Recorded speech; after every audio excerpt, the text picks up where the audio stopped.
coordinators just advised me that there's a challenge with our speaker.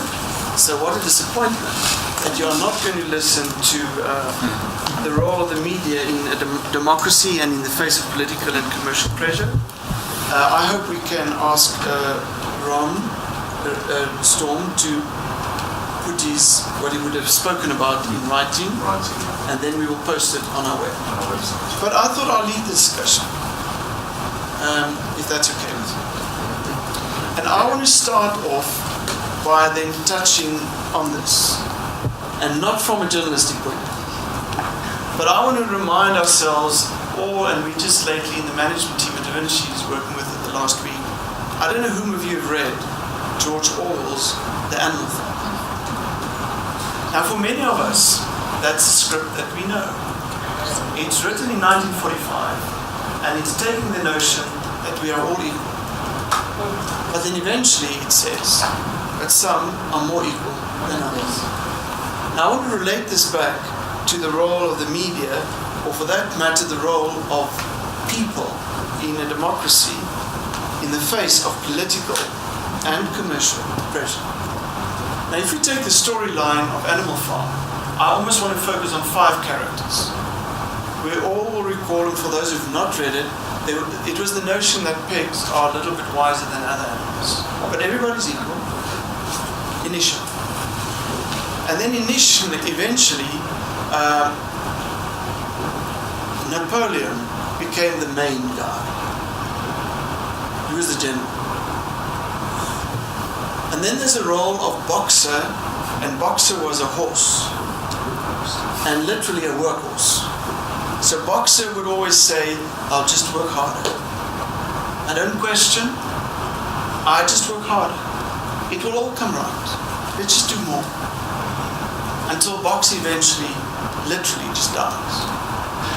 And then you get Snowball. Snowball represents, in my mind, what I will refer to as management.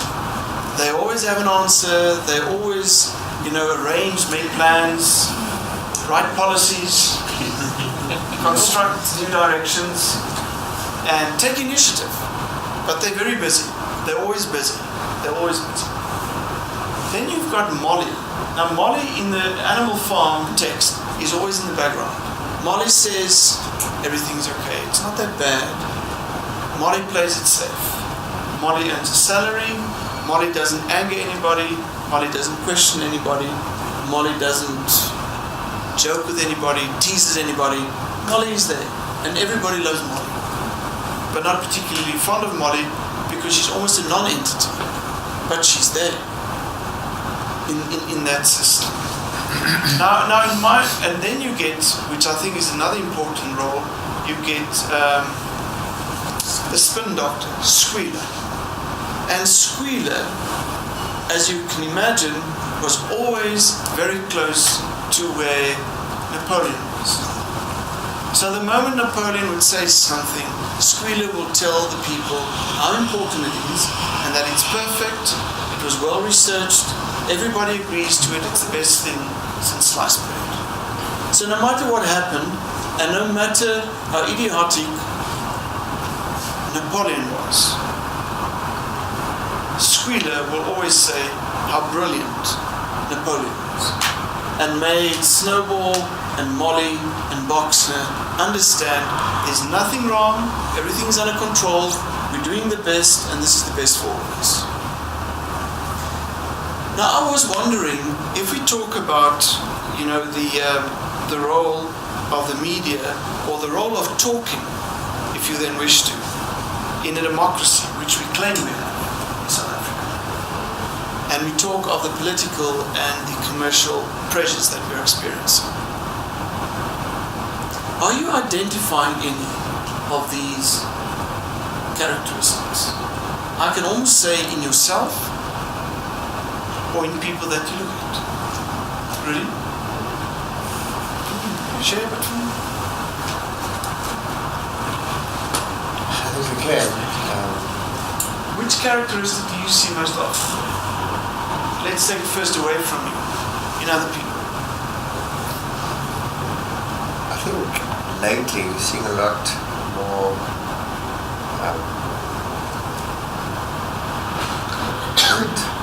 people being objective maybe, or expressing a difference, not just working hard. Okay, but I want to link into characters. The Molly being in the background, Napoleon just going on his own journey, Squealer supporting, spin doctoring around Napoleon, Boxer just working, not complaining, and then Snowball, just constantly saying we're just making plans. Which characteristic do you see in our society emerging? You see a few of them. I don't know the names of the characters, so I'm going to talk about maybe the characteristics. You see the Squealers, and I think it's at the end because people are human.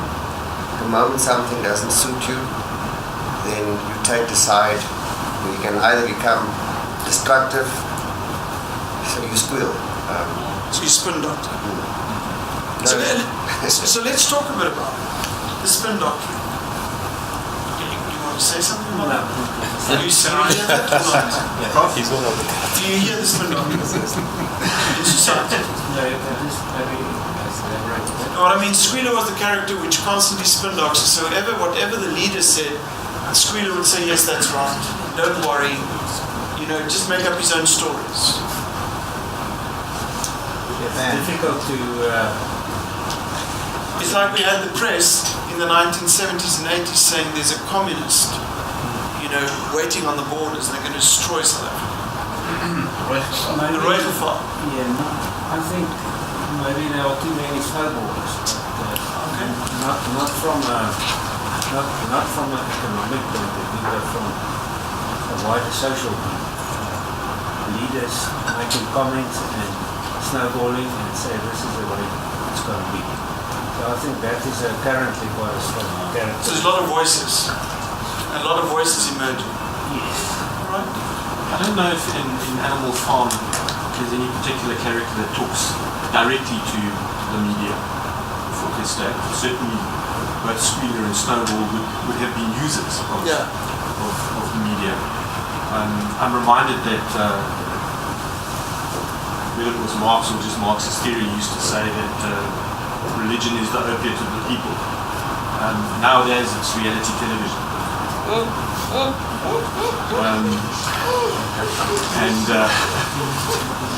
I saw some statistics recently unpacked by one of the large consultancies in terms of media production. By hours of produced media per year, not by value, but by hours of produced media, reality television is now typically well over half of all media produced. And that includes news, that includes entertainment, that includes any other kind of media you could possibly imagine. The Kardashians rule the world at the moment. And I think for someone who actually did study journalism, it's one of those things where, we watch what's happening in the American political race and you hope that people will make intelligent choices, But they're listening less to Hillary and they're listening more to Kim in terms of where their political consciousness comes from. And one has to wonder. I think it does talk back to the Animal Farm characters in terms of how much fluff happens in the background. So you almost want to add another character, and that's the reality sort of. Yeah, I would. Whoever it is that takes the message from Snowball and whispers it around the community, because that would be media. Are they doing it critically or are they doing it uncritically? At this point, something for the size of impact by volume that it has, reality television is pretty much completely uncritical. So do you think as a society we are almost committed enough and serious enough about making the social economic transition which we are required to inherently? Do you think we are doing that? Or are we creating another Animal Farm where we'll just change the rules, but the actual stays the same? Look, I suppose it's basic communication theory, for a message to happen you need an audience. So whatever the hell is happening in formal media, and there certainly is media that talks to exactly the social transformation. It's kind of like, well, who's on the other side that actually listen? Or do we actually have an engaged populace? Or do we have a populace that just buys out and says, sorry, I prefer to watch, television and watch CD. Well, I think from my side is that the striking resemblance between what happens within Animal Farm and what is currently happening within the South African political system is that if you look at Animal Farm, the pigs, they are sent to power through a revolution. Obviously, they chase Jones away, the farmer, the owner of the farm, and then the pigs, they are sent to power. So at first it looks more like it's a revolution, but then they will move to a point then where everyone will share in the wealth. But then the pigs are sent to power, so it becomes a capitalist system where now the pigs are in power and the owners are animals. So a striking resemblance that I just want to bring that you see also the same political system unfolding in South Africa, where I would say more or less the ruling party ascends to power through some form of a revolution, though it wasn't a revolution in South Africa in the sense that it wasn't bloodshed, but some people that but there was negotiations. But then also they ascend to power, then they stay in power and they enrich themselves. And then they create now a classless society. Though they call themselves revolutionaries, but if you look at the lifestyle, so it's more of a capitalist system, where they still stayed in power and they call themselves a revolutionary party, and they tell people, no, it's going to be okay. They're sitting there and they're enriching themselves. So that's where I see the striking resemblance in terms of the pigs ascending to power and the ANC government ascending to power, where now you have the spin doctors. I don't know how many spin doctors we have seen in the past 20 years. I think the striking example for me for a squealer has been Mark Maharaj. I think Mark Maharaj just absolutely fantastic. I think that's the best spin doctor that the ANC has. But the South African version of the Animal Farm would be that Jones doesn't get thrown off the farm. Transfer of power happens through negotiated settlement, but Jones gets to stay in the farmhouse with all of the benefits that he had, and quickly get to take over power. Everyone waves their hands in the air and says this is a good way for power to have transition. But I think what Kenneth therefore says, there is commercial and political power. So what is the role of media? And almost ask the question, why do we need media? If we are knowledge, if we assume that we're part of a knowledge economy and all of us are knowledgeable, then it begs the question, why are we focusing on the role of the media? Almost as if we project it and say, the media must speak on my behalf. Yes, and then I get to Brunel, Shirley? Who is it now? Me? Brunel. Okay. Well, there's a whole body of knowledge about how the press enhances democracy. And I think even in South Africa... Or autocracy, or whatever. Yes, yeah, absolutely. Okay. But I mean, now within the context of democracy. And I think there are lots of examples in South Africa, even currently, where the press is keeping our politicians honest. So in a sense, what they're doing is they're keeping democracy at the forefront of everybody's minds. But and I would have loved to listen to that paper because he links it to the commercialization or the commercial issues. The press in particular is experiencing tremendous disruptive interventions, technologies, a tremendous disruption in the way in which the press worked in the past. So for example, most of the general articles are computer generated. It doesn't even need a human being anymore. It's statistics. So, and essentially what the editor does is he plonks it down and says, these are the statistics, and it's irrefutable. Doesn't need that human intervention.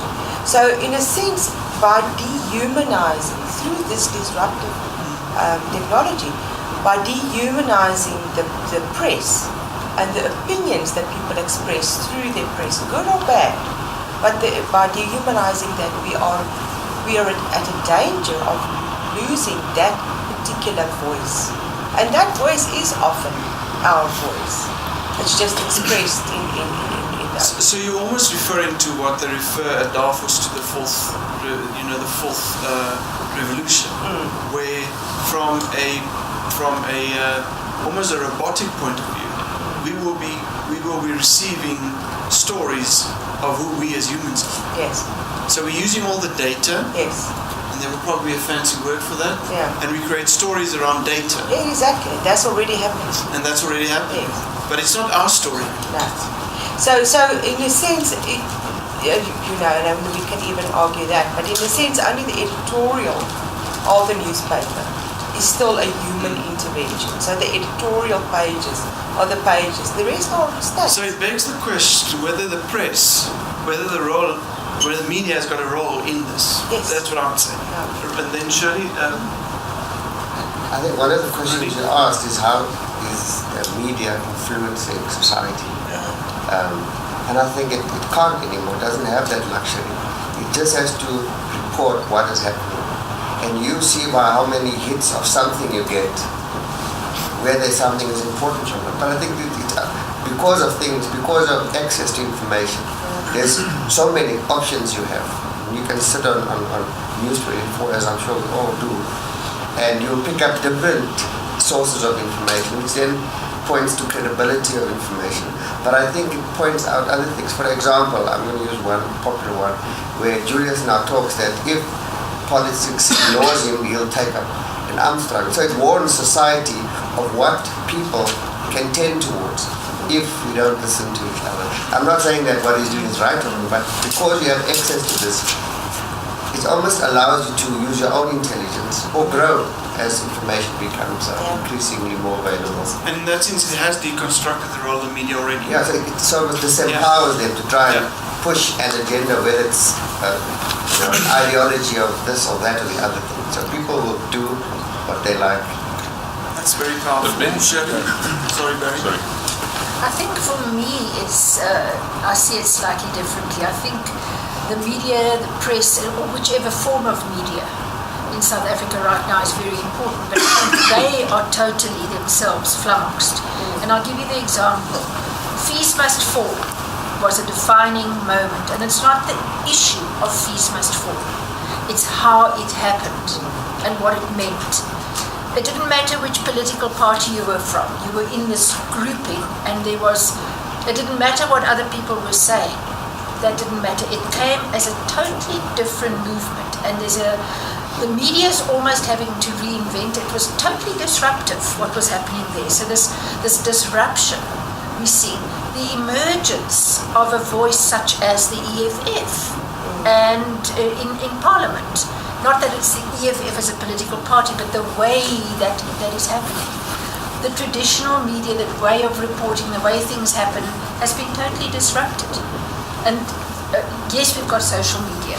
So I think the role of social media and the media, the formal media, as it engages more and brings that more to the fore and is able to harness those stories, will define whether you are objective or the Kim Kardashian type of, or whether you're the 702 type of talk radio, or what is your credibility and integrity as a source of information.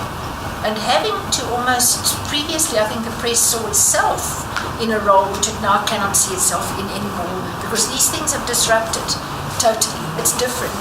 You cannot define, you cannot put a lid. And I'll give you an example. Driving back from Da Vinci today, the lady that was the radio anchor, she was talking to her producer. Her producer's a 28-year-old black woman. And she said, I'm not going to vote. And the radio announcer said, I'm devastated. Isn't this what we're supposed to be doing? This is what we fought for. And she said, no. And she mentioned the issue of the fees, how this movement, the fees must fall and all of that, and roads must fall. It's totally different.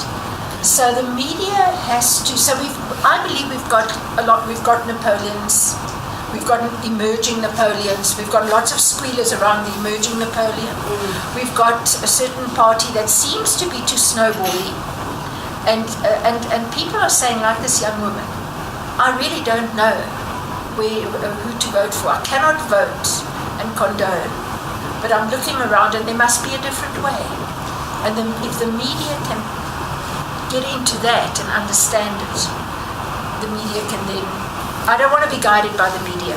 I want to have the truth, credibility, real stories, and I want to be able to make up... But what I hear is there's some media that's already playing that role. To an extent. And there's some media that's almost still clinging to the past and spin doctrine. Wanting the spin doctrine, wanting this... But there is media that just gives it as... And the mold's not fitting anymore, and that's putting them into disarray. James, and then Ray, and then Barry. In terms of that different media that you're referring to, who's the audience that it's served? Because you can talk about the Sunday Times type of media or similar to that it serves a very large market, but the ruling party doesn't actually care. They've done a lot to discredit them. You're calling them white monopoly capital and naming certain people. I think this idea of Animal Farm and call it current reality now is a very interesting case study, because it's not Matt Mirage who's the squealer anymore. It's every single government person who stood up and said, the Concord didn't actually say he was guilty. They just didn't say. They just said he just do the right thing. That's what they said. And one of the strongest voices there has been the CEO of the SABC, who's made it now editorial policy to not say the president was guilty of contravening the Constitution. He was not upholding the Constitution, which is a very nice way of saying the other way around. So who does that media serve? It's the absolute largest bulk of the voting pool. And it's something I'm kind of trying to wrap my head around. Why did the DA and the EFF attempt this impeachment hearing almost immediately after the Concord hearing? It's because I believe that they knew that they were going to get spin doctored out of what the actual result was. And the only way to make it as widely known as it was to do something that couldn't be ignored. Okay. And to keep that message continuing I mean, even the SABC can't ignore the fact that there was an impeachment hearing against the president. So what are you saying these characteristics are in our society? So, Sabira? For me, media in democratic society, especially in our postmodern society, find it very effective. In a perfect world, media would be a very good magnifying glass or an amplifier, which then gives a general picture of the status quo, which should be good in terms of nation building. But then in a broken system with bits and pieces of media houses under our hands, then what we do have is a concoction and a conflict of ideas that seems to disempower the society and make them feel like they are nothing against this big giant that has all power, that knows everything, that seems to have everything controlled, and especially when there is emotional blackmail in the form of racism. They are against us, like they've always been. We are the victims. So when you have media, therefore, clustered on such basis, it creates a void. It harms society. It perpetuates negativity in the society, which then leads us to a point, colleagues, where we then should take, each one of us should become then the Napoleon in our society, and then drive new stories. Because the problem is this: the negativity that is populated by the media in general, it will confound you and disempower you, especially if you are not well versed with the intrinsic details of the stories given, to a point where you think that no, maybe something is wrong with me, and you get quite confused. So the key thing is that each one of us should take, like Napoleon, get to a point where we take a leading role from our home, schools, society, so that we can have new stories to tell. Because as is now, media has become a problem, and it becomes hard to tell who is right or who's wrong. However, each one of us, we are aware of what could be done to turn things around. And I would assume you say Napoleon just figuratively, in the sense taking the lead. Absolutely. Not being Napoleon. Absolutely. Benny? There was somebody here and then there. I just wanted to say, maybe in the South African context, we need to define what we mean by the role of media. Because if I listen to the conversation here, we're basically talking about, say, for instance, radio, SF1 and 702, etc. And we're not touching on the other 11 stations that deal with ethnic groups. And maybe because unfortunately I can pick up one or two sentences, it's a totally different role. The media is playing a totally different role where almost systematically they're taking away the truth or keeping the truth away. And you'd be amazed the whole day they're discussing issues of polygamy, issues of girlfriends, etc. We're not talking about the encounters and all. That doesn't even feature. So when we're talking about the role of the media in South Africa, I think perhaps we need to start off by saying which media. I was talking about the Mail and Guardian, I was talking about the Sowetan, which But I think Rudy helped us with that and said there's different levels of media. But I hear you, I think it's important what you're saying. The community radio stations has a different focus. And that's where the majority is who are going to. And that's where there's local leadership that's taking place, driving the fresh stories now to help the society to think differently in such communities, which is not the case nationally, the broader level, that is not the case. Barry? I think we've got to look a little bit back at the history of media. The first media was the town crier, who rang the bell and shouted whatever had to be shouted. And then we had the press, and then we had radio, and then we had TV. And what is the media today? It's you and me. Twitter, Facebook, Instagram. Okay. If we look at the history, you see that there's always been some checks and balances that have been in place in order to keep the media honest, let's put it that way. What keeps us honest here? Losing your job. I can put anything on here, and the only honesty factor is somebody's going to sue me. Because you have so many different sources, I know. You have different sources, so you can read and you can start collecting and say, but this one stands out. So I just quite simply ignore it. I'm not even going to go through the fuss of determining its credibility because, and as the story unfolds, there's some sort of continuity, almost like the soap operas. And if that doesn't make sense, I just switch. I go and get another. So you again say there's different media and we can choose. Sophie, and then Rebecca. I think my first question, maybe a rhetorical question, is media biased? Yes. Is biased. And once we say yes, then we know that media is playing both a crucial, constructive, but at the same time, it will be destructive. We had breaking media that coming to address our students at home. And he talked about the role of media, but he talked about it in the sense of how do you interpret the information that you are getting from whatever source of media you get, rather than the role of media itself. It's how do you interpret, how do you make a decision, or how do you know what's happening from the media. And he said there are categories. I will read the Star, I can read the Citizen, I can listen to SBC3, I can go to Sky News, I can go to all different sources.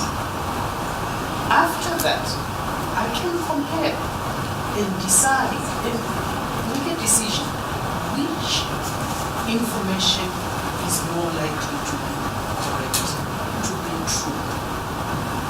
So you can do that. But every single person who is listening to the media is going to make a decision, a conclusion of what the media is actually saying.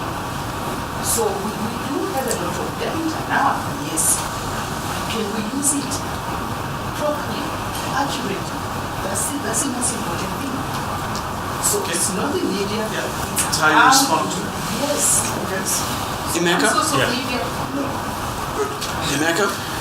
Yeah, I think what the media is struggling right now is about the traditional media and the emerging modern media, which is the social media.